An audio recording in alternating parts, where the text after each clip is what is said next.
नमस्कार, आप देख रहे हैं खास खबर और मैं हूं आपके साथ अमित सिंह। तो खास खबर में आज हम दिन भर की जो बड़ी खबरें हैं उस पर हम बातचीत करेंगे, उसके बारे में आपको जानकारी देंगे। तो खास खबर में आज हम बात करेंगे अनलॉक 6 को लेकर जो बड़ा फैसला आया है, उसको लेकर जो गाइडलाइन आई है उस पर हमारी नजर रहेगी। इसके अलावा अगर हम झारखंड की बात करें तो वहां जेपीसी को लेकर जो बैठक हुई है, क्या कुछ निर्णय उसमें हुआ है, इस पर भी हमारी नजर रहेगी। इसके अलावा मुख्यमंत्री बिहार के राज्यवासियों को क्या कुछ सौगात उन्होंने दिया है। 3 महत्वपूर्ण सड़कों का ऑनलाइन उद्घाटन किया गया है, इसके बारे में भी हम आपको जानकारी देंगे। इसके अलावा बाढ़ की हम बात करेंगे, जहां एक कॉलेज में 8,000 छात्र हैं और महज 7 शिक्षक हैं। इसके अलावा अन्य बड़ी खबरों पर भी हमारी नजर रहेगी। तो चलिए खास खबर का सिलसिला शुरू करते हैं।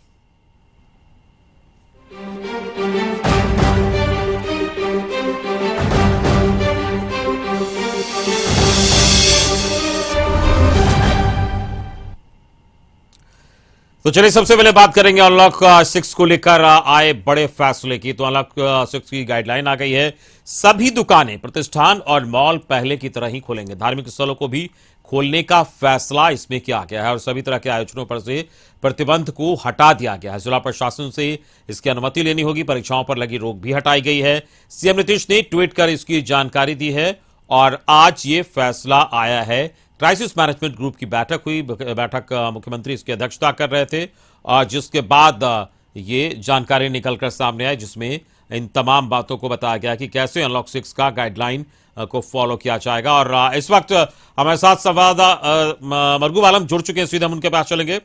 मरगूब, अनलॉक 6 की गाइडलाइन आ गई है और जो ज्यादा संभावना जताई जा रही थी कि धार्मिक स्थल को इस बार खोला जाएगा, इसको लेकर भी फैसला आ गया है। और क्या कुछ फैसला सरकार ने इसको लेकर दिया है गाइडलाइन को?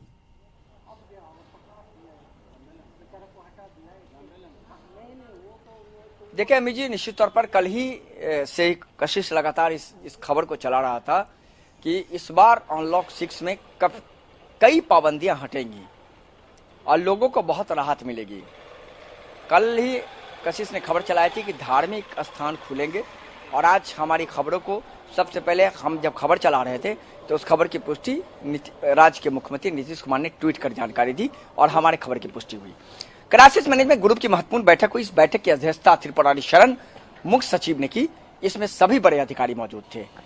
स्वास्थ्य विभाग, आपदा प्रबंधन विभाग, गृह सचिव, राज्य के डीजीपी के साथ सभी प्रमुख अधिकारी मौजूद थे और जिलाधिकारी से जो फीडबैक लिया गया जिला का, उस फीडबैक और संक्रमण की स्थिति को लगातार उसकी तालिका देखी गई। संक्रमण के हालात को देखा गया, राज्य में टेस्टिंग कितने हो रहे हैं और संक्रमण का दर कितना है, दोनों को मिलाया गया और ये महसूस किया गया अधिकारियों के द्वारा। और माननीय मुख्यमंत्री ने भी अपना अनुभव साझा किया था क्राइसिस मैनेजमेंट ग्रुप की बैठक में कि हालात निश्चित तौर पर बहुत हद तक सुधरे हैं। तो उसके बाद 4-5 जो फैसले थे वो लिए गए, जो फैसले के बारे में कशिश पहले से खबर चला रहा था। धार्मिक स्थान पूरी तरह ओपन कर दिए गए, बाजारों पर पाबंदियां हटा ली गई। अगर कोई किसी दुकानदार को लगता है कि वो शाम में सुबह 6 बजे दुकान खोले और रात के 11 बजे बंद करे तो उस पर कोई पाबंदी नहीं है, वो अब समान परिस्थिति में होगी। दूसरा, मॉल खोल दिए गए, सिनेमा घरों को पूरी छूट दे दी गई। साथ ही साथ जो परीक्षाएं हैं उसे लेने का निर्देश दे दिया गया। ऑनलाइन जो लेना चाहे ले सकते हैं, जो ऑफलाइन लेंगे उनके लिए कोई दिक्कत नहीं है, कोई परमिशन की जरूरत नहीं है। लेकिन 2 महत्वपूर्ण शर्त भी जोड़ा गया है। कोविड प्रोटोकॉल का पालन करना होगा किसी भी हालत में, और जितने शिक्षण संस्थान हैं उनके राज्य जो कर्मी है, जो शिक्षकेतर कर्मी है, उनको वैक्सीनेशन लेना होगा। जो लोग नहीं लिए हैं उनको वैक्सीन लेना पड़ेगा। इसके साथ साथ 2 और महत्वपूर्ण जानकारी हम अपने दर्शकों को दीजिए जो राज्य सरकार ने लिया है। नाइट कर्फ्यू को बिल्कुल खत्म कर दिया गया है। अब नाइट कर्फ्यू नहीं है। अब आप रात में 12 बजे, 1 बजे, 2 बजे अगर कहीं आ रहे हैं, जा रहे हैं तो आप नाइट कर्फ्यू के दायरे में नहीं आएंगे। पुलिस का अपना काम है, वो पुलिस आपकी जांच कर सकती है, लेकिन नाइट कर्फ्यू के दायरे में नहीं आएंगे। इसके साथ साथ राज्य सरकार ने 2 महत्वपूर्ण पहल की है। पहला पहल कि टेस्टिंग का काम नहीं रुकेगा, टेस्टिंग लगातार होगा। 1 लाख, 1.25 लाख, 1.5 लाख अभी भी हो रहे हैं, वो अनवरत चलेगा। दूसरा, वैक्सीनेशन का जो लक्ष्य है 6 महीने में 6 करोड़, उसको किसी हालत में पूरा किया जाएगा। और वैक्सीनेशन को लेकर के लगातार सभी जिले के जिलाधिकारी को कहा गया है कि टेस्टिंग और वैक्सीनेशन का काम अनवरत चले और इसके लिए लगातार जो प्रोग्राम बनाया गया है उस पर किसी भी तरह की कोई रुकावट ना हो। तो आज जो क्राइसिस बिल्कुल टेस्टिंग और वैक्सीनेशन भी चलते रहे और साथ साथ जो गाइडलाइन है उसका पालन हो। यहाँ एक बड़ा सवाल ये है कि पहले जो पिछले गाइडलाइन में बच्चों के स्कूल खोलने को लेकर जो बातचीत हुई थी और कहा गया था कि 50% जो उपस्थिति है उसके साथ विद्यालय चलेंगे, इसमें क्या कोई नई गाइडलाइन आई है या फिर इसको स्कूल बच्चों के खोलने को लेकर कक्षा 1 से 8 तक की कोई गाइडलाइन आज आई है? देखिए, इसमें दो चीज कहा गया सरकार की तरफ से। पहला ये है कि स्कूलें अपने अनुसार जहां कोविड प्रोटोकॉल का उल्लंघन न हो वो छात्र छात्राओं को बुला सकते हैं, लेकिन जहां मान लीजिए जगह कम है तो वहां के हेडमास्टर, वहां के जो जिलाधिकारी हैं, वहां के जो डीओ हैं, उस पर वो निर्भर करता है कि वो छात्र छात्राओं को किस तरीके से स्कूल में बुलाते हैं। कोविड प्रोटोकॉल का उल्लंघन नहीं होना चाहिए किसी भी हालत में, यह निर्देश दिया गया है।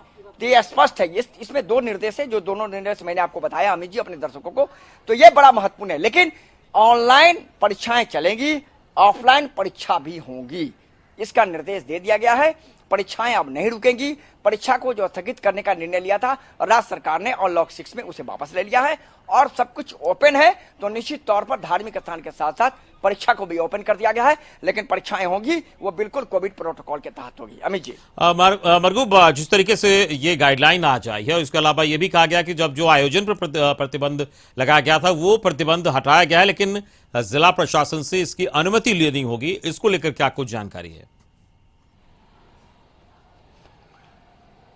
बिल्कुल अमित जी, आप देखिए, जैसे मैं आपको बताऊं, इसमें जो मेंशन है वो मेंशन यह है कि अगर आप कोई राजनीतिक सभा या धार्मिक सभा करना चाहते हैं, तो किसी कम्युनिटी हॉल में करना चाहते हैं, तो वहां अगर आप आवेदन देंगे तो पहले जिलाधिकारी की टीम वहां जाएगी और वहां आपको बताया जाएगा कि आप 100 से ज्यादा आदमी नहीं आना चाहिए, क्योंकि वहां संक्रमण का दर बढ़ेगा, कोविड प्रोटोकॉल का उल्लंघन होगा, तो आपको 100 लोग लाना पड़ेगा। पहले तो फिक्स था कि 50 से ज्यादा किसी हालत में नहीं होगा, चाहे आप 200-400 एकड़ में अगर आप करना चाहें प्रोग्राम करें, लेकिन 50 से ज्यादा लोग नहीं हो। लेकिन अब है, अगर आपके पास जगह है तो फिर कोई दिक्कत नहीं है, आप कोविड प्रोटोकॉल के साथ पूरा कार्यक्रम कीजिए। आपको जिलाधिकारी से परमिशन लेना पड़ेगा, लेकिन आपके पास जगह होनी चाहिए और सोशल डिस्टेंसिंग का आपको पालन करना होगा। अमित जी, चलिए, इस पूरी जानकारी के लिए बहुत बहुत शुक्रिया मरगूब आलम आपका। हमारे संवाददाता मरगूब आलम बता रहे थे कि किस तरीके से आज क्राइसिस मैनेजमेंट ग्रुप की जो बैठक हुई, बैठक के बाद जो निर्णय लिया गया उसमें क्या कुछ खास था और कैसे इसका इंप्लीमेंटेशन कराया जाएगा। और निश्चित तौर पर धार्मिक स्थल जो है वो खोले गए हैं और जो तमाम गाइडलाइन है उसको कैसे फॉलो कराया जाए, इसको लेकर निर्देश भी दिए गए हैं। और साफ तौर पर यह कहा गया है कि जो आयोजन पहले होते थे, प्रतिबंध जिस पर लगाया गया था, वो आयोजन किए जाएंगे, लेकिन इसके लिए जिला प्रशासन से अनुमति लेनी होगी। तो इस तरीके से आज अनलॉक 6 की गाइडलाइन आई और अब लगभग सब कुछ खुल गया है राज्य में, लेकिन एहतियात अभी भी बरतना जरूरी है और शर्तों के साथ खुलने की इजाजत दी गई है। चलिए, हम खबरों में आगे बढ़ेंगे। मुख्यमंत्री नीतीश कुमार ने आज 4 नई सड़कों का उद्घाटन किया। वीडियो कॉन्फ्रेंसिंग के जरिए नीतीश कुमार ने इन नई सड़कों का उद्घाटन किया। नीतीश कुमार ने इस दौरान अपने संबोधन में बिहार के पुराने दिनों की याद दिलाते हुए कहा कि आज बिहार पूरी तौर पर बदल चुका है। राज्य में लोग एक जगह से दूसरी जगह जाना कितना आसान हुआ है, ये सभी को मालूम है। नीतीश कुमार ने इसके लिए केंद्र सरकार की भी सराहना की है। तो आज 3 महत्वपूर्ण जो सड़क है उसका शिलान्यास किया गया, ऑनलाइन शिलान्यास हुआ। इसके अलावा पटना में भी एलिवेटेड फ्लाईओवर जो है उसका उद्घाटन किया गया और राज्य की जनता को कई सारी सौगातें आज दी गई। तो मुख्यमंत्री नीतीश कुमार ने 3 स्टेट हाईवे का लोकार्पण किया। इसके अलावा और भी शिलान्यास और उद्घाटन किए गए और बिहार की जो जनता है उसको मुख्यमंत्री ने आज सौगात दिया है।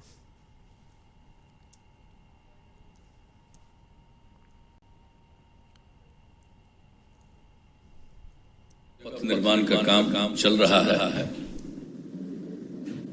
इसके लिए मैं विशेष तौर पर आपको धन्यवाद देता हूं और हम लोगों को बहुत उम्मीद है, बिहार के लोगों को बहुत उम्मीद है कि जो भी काम हो रहा है तेजी से। भी हमारे सभी साथियों ने अपनी बात कहने के सिलसिले में सब बातों को बता दिया कि पहले सड़कों की क्या स्थिति थी, 2005 तक क्या हालत था। हम लोगों ने पूरा का पूरा जो सर्वेक्षण कराया था 2006 में, तो स्थिति क्या थी। लेकिन उसके बाद जो हम लोगों ने सब जगह पथ का निर्माण और गांव से क्या लिंक था लोगों का, शहरों से क्या लिंक था, कितने कितने लोग आते जाते थे, कितनी गाड़ियां चलती थी। अब उसके बाद जो काम शुरू किया, जब हम लोगों को मौका दिया बिहार के लोगों ने काम करने का, तो जो हम लोगों ने काम करना शुरू किया बिहार में, तो इसके लिए कितना पथ का निर्माण किया गया। चलिए अब बात बाढ़ की करेंगे, जहां अनुग्रह नारायण सिंह कॉलेज में 8000 छात्र छात्राएं पढ़ते हैं। कॉलेज में 56 शिक्षकों की जरूरत है, लेकिन 7 शिक्षक ही पढ़ा रहे हैं, जबकि यहां साइंस और आर्ट्स के सभी विषयों की पढ़ाई होती है। शिक्षकों की कमी के कारण छात्रों को पढ़ाई में कई तरह की परेशानियां होती है। यहां पढ़ने वाले छात्र छात्राओं का कहना है कि कॉलेज पढ़ने के लिए आते हैं, लेकिन शिक्षकों की कमी के कारण वापस लौटना पड़ता है। वहीं कॉलेज के प्रिंसिपल ध्रुव नारायण सिंह का कहना है कि शिक्षकों की कमी को लेकर विश्वविद्यालय के कुलपति को कई बार लिखित शिकायत दी गई, लेकिन अब तक इसका हल नहीं निकल पाया। हालांकि शिक्षा मंत्री और कुलपति ने 6 महीने के अंदर शिक्षकों की कमी को दूर करने का आश्वासन जरूर दिया है। ये तो एकदम सत्य आप कह रहे हैं। हमारे यहाँ लगभग 8000 छात्र छात्राएं हैं। इंटर से लेकर एमए तक की पढ़ाई यहाँ पर होती है और सारे विषयों में होती है, लेकिन स्थिति मात्र 7 शिक्षक इस कॉलेज में है, मेरे लगाकर 8। यही कॉलेज की स्थिति है। और संवाददाता अजय इस वक्त फोन लाइन पर जुड़े हैं, हम उनसे जानेंगे इस कॉलेज का हाल। अजय, ये कॉलेज 8000 छात्र छात्राएं वहां पढ़ते हैं, लेकिन महज 7 शिक्षक हैं, तो निश्चित तौर पर समझा जा सकता है पढ़ाई वहां कैसे होती होगी।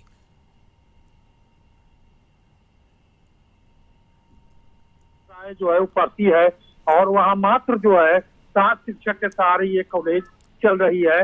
और वहाँ पे जो प्रिंसिपल है ध्रुव नारायण सिंह का कहना है कि इस स्कूल में कॉलेज में 56 शिक्षकों की आवश्यकता है, लेकिन यहाँ जो है मात्र 7 शिक्षक के सहारे जो है वो कॉलेज में पठन पाठन का कार्य होता है, जिससे छात्र छात्राओं को काफी कठिनाइयों का सामना करना पड़ता है। वहीं कॉलेज के प्रिंसिपल ध्रुव नारायण सिंह इस बाबत जो है कई बार कुलपति के यहाँ लिखित शिकायत की है और कल 1 सप्ताह पूर्व जो है वो शिक्षा मंत्री विजय चौधरी से जाकर के स्वयं मिले, तो मंत्री ने प्रिंसिपल को आश्वासन दिया कि 6 महीने के दौरान जो है आपकी यहाँ शिक्षकों की बहाली कर दी जाएगी और जो समस्या है उसको दूर कर दिया जाएगा। लेकिन ये कुलपति के द्वारा इन्हें कई बार आश्वासन दी गए, लेकिन एक बार भी इनके आश्वासन पर और उनके दावे पर यहाँ शिक्षकों की बहाली नहीं हुई, जिससे छात्र छात्र की पढ़ाई में काफी कठिनाइयों का सामना करना पड़ता है। देखिए, अनुग्रह नारायण सिंह कॉलेज जो है ये बाढ़ में एकमात्र अंगीभूत कॉलेज है और इस कॉलेज का काफी नाम रहा है और यहाँ पर छात्र छात्राओं जो है पढ़ते हैं, घर से आते हैं पठन पाठन के लिए, लेकिन यहाँ शिक्षक की कमी के कारण न तो ये क्लास कर पाते हैं और न इनकी पढ़ाई होती है। वहीं छात्र छात्राओं का कहना है कि सिर्फ इस कॉलेज में अभी जो है नामांकन होता है और डिग्रियां मिलती है, पढ़ाई के नाम पर यहाँ कुछ भी नहीं होता है। इसको लेकर भी अजय, बड़ा सवाल यहाँ पर यह है, कोरोना काल में ऐसे ही कॉलेज और स्कूल सभी बंद थे, ये कॉलेज भी बंद था, और अब जबकि ये अब खुला है, पढ़ाई शुरू हुई है, ऐसे में शिक्षकों की घोर कमी, 56 की जगह मात्र 7 शिक्षक हैं, तो पढ़ाई में काफी दिक्कत वहां होती होगी छात्रों को। जी बिल्कुल बिल्कुल।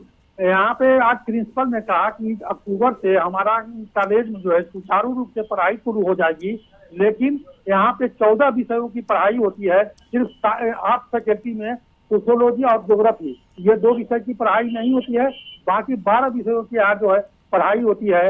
और शिक्षक इस कॉलेज में मात्र 7, जबकि कॉलेज में 56 शिक्षकों को होना जरूरी है, क्योंकि ये 56 शिक्षक के द्वारा ही यहाँ की पढ़ाई करती थी। लेकिन 1 साल पूर्व जो है यहाँ से जो शिक्षक आए, बहुत सारे शिक्षक जो इस कॉलेज से रिटायर कर गए। और चलिए, इस पूरी जानकारी के लिए बहुत बहुत शुक्रिया अजय आपका। अजय इस वक्त बाढ़ संवाददाता हमें बता रहे थे किस तरीके से वहां छात्रों को काफी परेशानी हो रही है। 8000 छात्र छात्राएं हैं और महज 7 शिक्षक 56 की जगह। हालांकि आश्वासन दिया गया कि जल्द से जल्द वहां शिक्षकों की कमी जो है उसको पूरा कर लिया जाएगा और फिर बेहतर तरीके से पढ़ाई हो पाएगी। चलिए हम भी यही उम्मीद करते हैं। झारखंड लोक सेवा आयोग में ली जाने वाली 7वीं, 8वीं, 9वीं और 10वीं सिविल सेवा प्रारंभिक परीक्षा संभावित 19 सितंबर को होगी। बुधवार को सभी जिला शिक्षा पदाधिकारियों के साथ हुई बैठक में झारखंड लोक सेवा आयोग ने यह फैसला लिया है। बता दें कि बीते दिनों आयोग ने सभी जिला शिक्षा पदाधिकारियों को पत्र लिखकर परीक्षा केंद्रों की सूची मांगी थी। पत्र में इस बात का जिक्र किया गया था कि यदि आयोग 12 सितंबर को परीक्षा किसी कारणवश नहीं ले पाता है तो परीक्षा 19 सितंबर को भी ली जा सकती है। ऐसे में सभी जिला शिक्षा पदाधिकारी 19 सितंबर के लिए परीक्षा केंद्रों की सूची आयोग को उपलब्ध कराएं। आपको बता दें कि एक साथ 4 सिविल सेवा के लिए निकाले गए विज्ञापन में करीब 5 लाख अभ्यर्थियों ने आवेदन भरा था। स्क्रूटनी करने के बाद करीब 3.69 लाख अभ्यर्थी परीक्षा में बैठने योग्य पाए गए। बता दें कि पहली बार इतनी बड़ी संख्या में अभ्यर्थी राज्य प्रशासनिक सेवा परीक्षा में शामिल होंगे। आयोग द्वारा संयुक्त रूप से 4 सिविल परीक्षाओं के माध्यम से कुल 252 पदों पर नियुक्ति की जानी है। 12 था लेकिन अब वो शायद 19 हो जाएगा। अभी जब जेपीएससी ही घोषित करेगी उसके लिए जेपीएससी ऑथराइज है, लेकिन तैयारी कैसे होना है यहाँ के जेपीएससी में सेक्रेटरी सर होंगे, उनसे जाके कैसे एग्जाम का तैयारी कैसे होना है, प्रशासनिक तैयारियां जिला में किस तरह होगी, सेंटर का निर्धारण कैसे होना, उसी सब पर था। उसके लिए तारीख को लेकर तारीख शायद 19 भाई।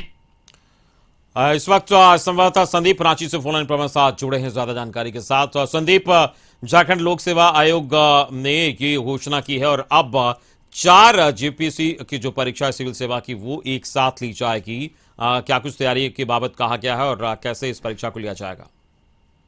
यह 7वीं, 8वीं, 9वीं और 10वीं 4 सिविल सेवा की परीक्षा जेपीएससी के द्वारा लेनी है और टोटल 252 पद हैं, जिसके लिए लगभग 5 लाख अभ्यर्थियों ने आवेदन दिया है और जिसमें स्क्रूटनी में 3.5 लाख के करीब छात्रों का जो आवेदन है वह स्वीकार किया गया है। पहले यदि संभावित तिथि की बात करें तो 12 सितंबर संभावित तिथि थी, पर आज की जो बैठक हुई है उसमें अन्य एग्जामों को देखते हुए इस तिथि में थोड़ा परिवर्तन हुआ है और 29 सितंबर जो संभावित तिथि निर्धारित की गई है। हालांकि जेपीएससी की तरफ से अब तक जो सूचना है वह जारी नहीं किया गया है। देर शाम कर सकते हैं इसकी अधिसूचना जारी की जा सकती है।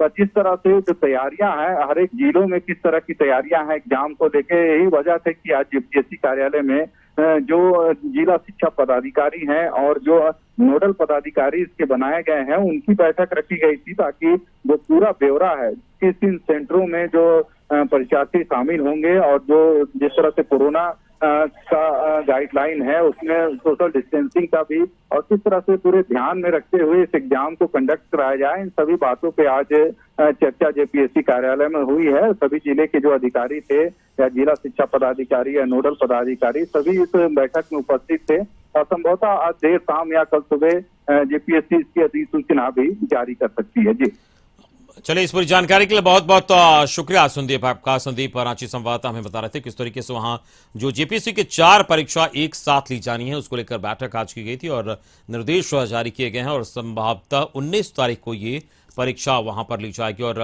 जो तमाम एहतियात हैं, जो तरीका है, जिस तरीके से कोरोना गाइडलाइन को लेकर जो एहतियात बरतने की बात कही गई है, इन तमाम बिंदुओं पर चर्चा हुई है और कैसे परीक्षा सुचारू ढंग से ली जाए इसको लेकर निर्देश आज दिए गए हैं। चलिए हम खबरों में आगे बढ़ेंगे और बात करेंगे देवघर की, जहां तमाम राजनीतिक गतिरोध के बावजूद एम्स ओपीडी का मंगलवार को उद्घाटन हो गया। आज से देवघर एम्स ओपीडी में चिकित्सा परामर्श भी शुरू हो गई। सुबह से ही लोग एम्स गेट पर पहुंच गए। पहला दिन होने के कारण व्यवस्थाएं दुरुस्त करने में समय लगा और 9 बजे से पहले मरीजों को ओपीडी में रजिस्ट्रेशन के लिए प्रवेश मिला। पहले ही दिन लंबी कतार देखी गई। लोगों को उम्मीद है कि अब इन्हें इलाज के लिए दिल्ली, मुंबई जैसे बड़े शहरों का रुख नहीं करना पड़ेगा। पहले ही दिन ओपीडी में रजिस्ट्रेशन कराने के लिए लंबी कतार देखी गई। हालांकि कुछ लोग इस तरह की व्यवस्था से नाखुश भी दिखे, लेकिन लोगों को उम्मीद है कि देवघर एम्स में इनका बेहतर इलाज होगा और इन्हें इलाज के लिए बाहर नहीं जाना पड़ेगा।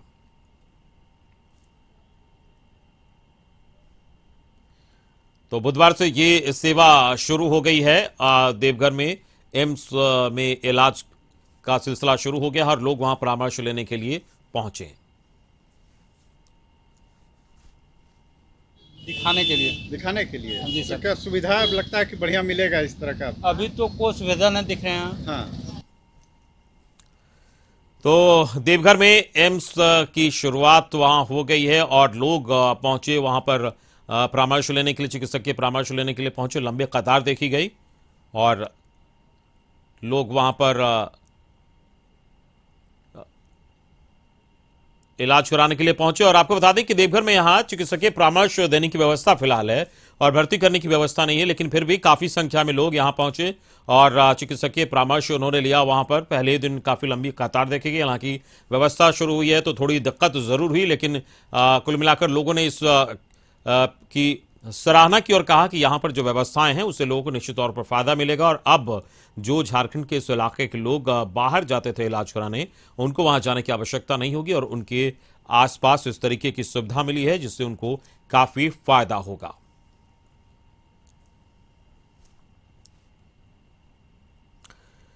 केंद्र सरकार के भारतमाला प्रोजेक्ट के तहत रांची से वाराणसी वाया डाल्टनगंज गढ़वा रोड पर अब सरपट गाड़ियां दौड़ेगी। पलामू के पड़वा मोड़ से झारखंड यूपी सीमा के विडमगंज तक जल्द ही 4 लेन सड़क का निर्माण कार्य शुरू होगा। भारतमाला प्रोजेक्ट के तहत बनने वाले इस सड़क के पहले चरण में रांची से कुडू तक का 4 लेन बनाने का काम पूरा हो चुका है।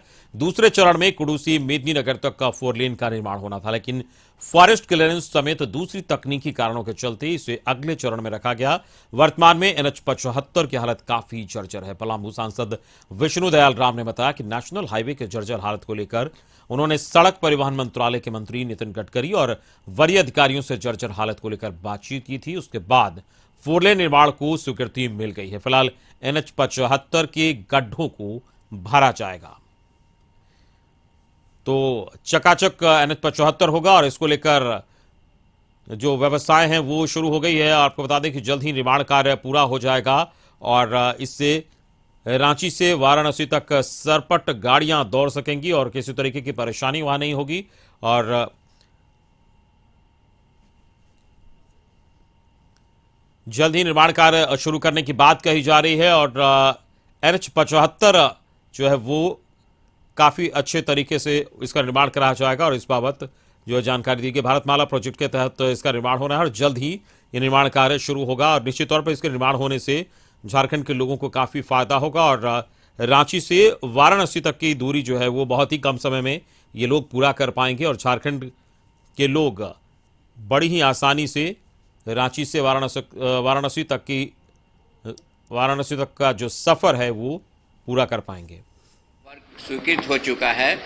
गड्ढों को भरा जाएगा और उसके ऊपर से एक लेयर अलकतरा का बिछा करके पक्की सड़क बनाई जाएगी और कुछ दिनों के बाद इसकी स्वीकृति हो चुकी है 4 लेन बनाने की, तो 4 लेन बनाने का भी कार्य प्रारंभ हो जाएगा। और आपको जान करके खुशी होगी कि जो फेज़ 2 में सड़क बननी है, फेज़ 1 में रांची से कुडू तक की बन चुकी है, फेज़ 2 में कुडू से लेकर के लातेहार के आगे तक बननी थी, वो फेज़ 2 में न बन करके फेज़ 2 में हमारा पड़वा से लेकर के खजूरी तक और खजूरी से लेकर के विंडमगंज तक तीसरे फेज में वो सड़क बनेगी, उसकी भी स्वीकृति। और संवाददाता श्रवण इस वक्त फोन लाइन पर हमारे साथ जुड़े हैं। श्रवण, एक बहुत ही महत्वपूर्ण ये प्रोजेक्ट है और इसके निर्माण कार्य जल्द ही शुरू होने की बात कही जा रही है। लोगों में इसको लेकर कितना उत्साह देखा जा रहा है वहाँ? जी बिल्कुल, देखिए ये जो भारतमाला प्रोजेक्ट के तहत रांची से लेकर वाराणसी तक का जो 4 लेन स्वीकृत हुआ है, उसी के तहत 4 चरणों में इस सड़क पर कार्य होने हैं। इसका जो पहला चरण है रांची से कुडू तक का, वो कार्य पूरा हो गया है। दूसरे चरण में कुडू से जो लातेहार का एरिया रखा गया था उसमें काम होना था। तीसरे चरण में लातेहार से पड़वा मोड़ तक का काम होना था जो डाल्टनगंज के पास में है। और चौथे चरण में आपका पड़वा से जो इलाका है यूपी और झारखंड का बॉर्डर विडमगंज, वहां तक कार्य होना था। तो उन सब चीजों में अगर कहें तो ये दूसरे चरण और तीसरे चरण में फॉरेस्ट क्लियरेंस की बातें काफी लंबा हो सकता था, इसलिए जो अंतिम चरण चौथा चरण था पड़वा मोड़ से खजूरी होते हुए विडमगंज तक, तो इस सड़क को निर्माण के लिए मंजूरी मिली है। जैसा सांसद विष्णु दयाल राम ने बताया है कि इस पर अब 4 लेन सड़क होगी भारतमाला प्रोजेक्ट के अंदर में, और अब लोगों को जो परेशानियां हैं वो नहीं होंगी। इसमें पक्की सड़क के बाद एक लेयर जो अलकतरा का होता है वो चढ़ाया जाएगा, जिसको QRP बोलते हैं। और वो उसके करने के बाद जो लोगों को समस्याएं होती थी, जो यहाँ से लोगों को जाने में दिक्कत होती थी, अभी जो NH-75 की स्थिति है वो वाकई बहुत ही खराब है। बड़े बड़े गड्ढे हो गए हैं, चाहे वो पड़वा मोड़ से रेला तक जाने की बात हो, रेला से गढ़वा जाने की बात हो, या फिर गढ़वा से नगर उतारी होते हुए बिल्डमगंज जाने की बात हो। तो तमाम इन सड़कों को लेकर लोग काफी डिमांड करते रहे हैं, शुरू से ही मांग करते रहे कि इन सड़कों को जल्दी दुरुस्त किया जाए। और अब ऐसा लगता है कि बहुत जल्दी इन सड़कों पर निर्माण कार्य शुरू होगा चौथे चरण के लिए। इसी के एक हिस्सा जो गढ़वा बाईपास का है, उसके लिए जो लैंड पोजीशन की बात की अधिग्रहण की, वो लगभग भूमि अधिग्रहण पूरा हो चुका है और उसमें निर्माण कार्य शुरू भी हो चुका है। जो 4 लेन सड़क होगी, बाईपास रोड, जो गढ़वा शहर के बाहर जोड़ा जाएगा। अभी तक जो दिक्कतें आती थी कि गढ़वा शहर के अंदर से ही गाड़ियों को NH से गुजरना पड़ता था, और उसमें मुख्य जो बाजार है गढ़वा का, वहाँ काफी लंबा जाम लगता था, गाड़ियों को काफी। चलिए, इस पूरी जानकारी के लिए बहुत बहुत शुक्रिया श्रवण आपका। पलामू संवाददाता श्रवण हमें बता रहे थे कि इसका निर्माण कार्य जो है वो जल्दी शुरू होगा और एक बहुत ही महत्वपूर्ण प्रोजेक्ट है ये, और वहां के जो लोग हैं इसकी काफी सराहना कर रहे हैं और उनकी परेशानियां दूर होगी इस प्रोजेक्ट के बनने के बाद। तो खासतौर में आज बस इतना ही। पूरी टीम के साथ मुझे दीजिए इजाजत। नमस्कार।